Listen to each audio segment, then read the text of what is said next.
Missing movies on your dashboard can ruin your night, but you can fix Disney Plus content missing movie glitch issues instantly with a few quick adjustments. Title catalog drops happen when your account content rating limits block mature titles or when corrupt temporary application files blind the interface.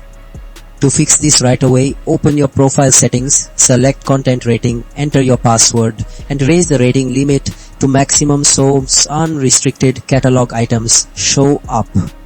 If adjusting your profile limits does not immediately bring back your missing titles, the cause is usually corrupted local storage blocking system data, which leads right into method 2.